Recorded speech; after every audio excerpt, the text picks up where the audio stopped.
Du coup, je pense qu'on est nombreux à venir vous voir parce qu'il y a de la souffrance, parce qu'on est dans une recherche de bonheur perpétuelle. C'est pas possible. Mais, en fait, c'est dans l'autre sens. Comme je disais tout à l'heure, c'est pas...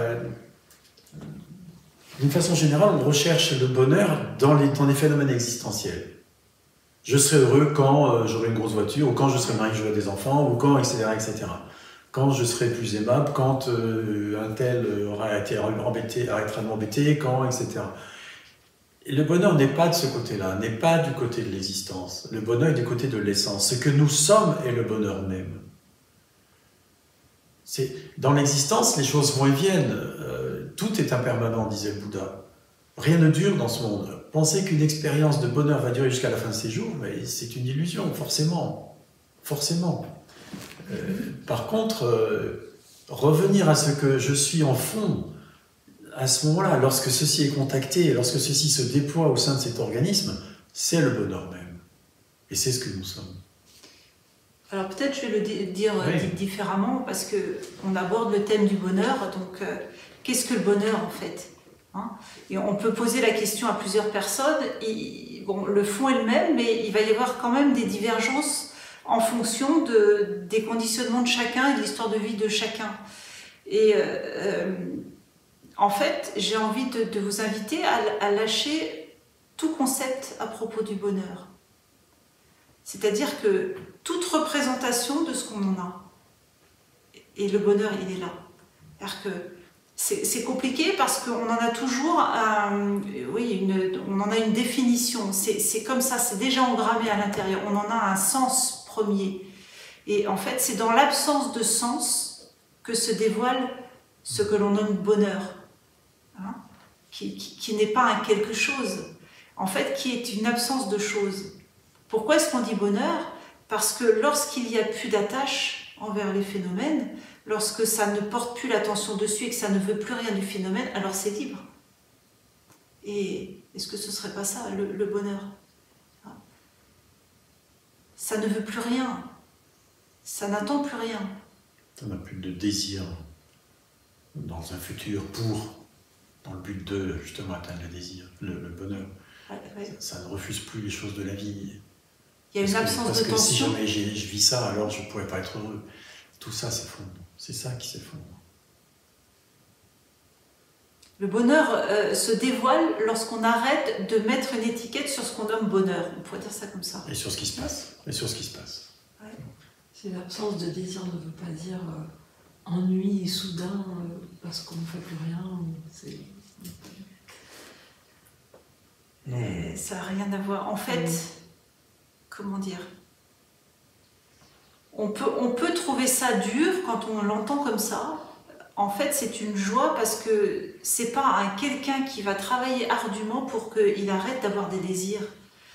C'est l'absence de désir et la voie. Donc, même si les sages peuvent parler parfois de renonciation, même s'il y a un côté où ça peut être entendu comme ça, il y a une joie parce que ça sait que c'est la voie. Et puis, qu'est-ce qu'on appelle désir déjà? Parce qu'il ne faut pas se tromper là-dessus. Dans les traditions, on appelle désir-aversion quelque chose qui a à voir avec le futur. Il faut que j'ai cela pour pouvoir être heureux. Il ne faut pas que cela arrive, sinon je serai malheureux. Ça a à voir avec le futur. Sous-entendu, je ne peux pas être heureux au cas où. Voyez-vous, c'est ça qui est très différent. Alors que ça s'effondre. Par contre, l'allant naturel demeure. Le mouvement naturel de cet organisme, compte tenu de ses gènes, de ses préférences, etc., tout cela, ça demeure.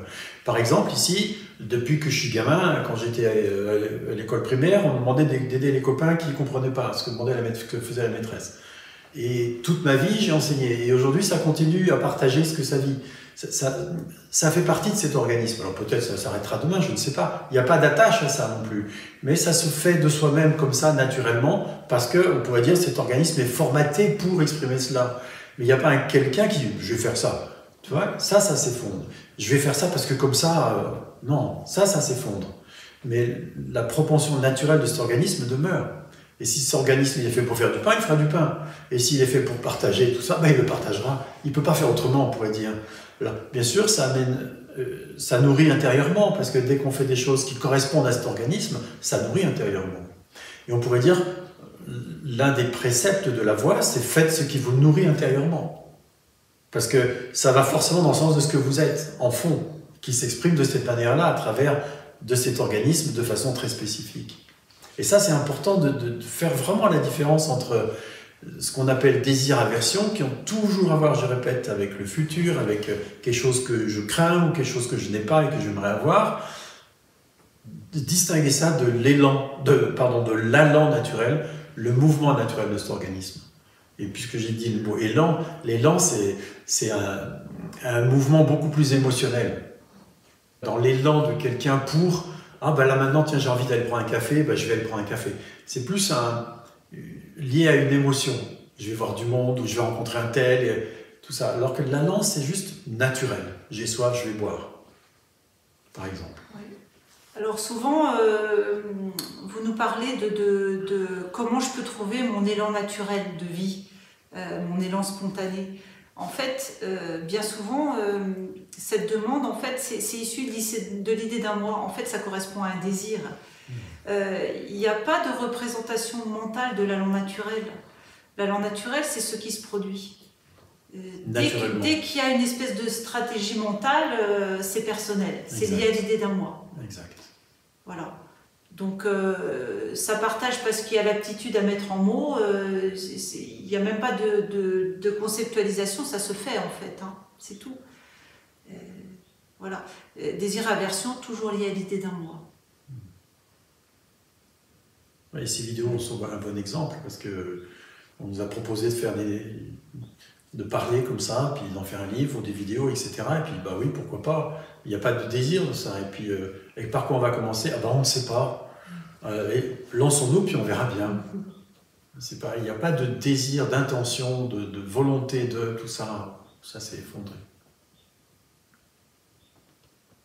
Merci. Merci à vous. Merci.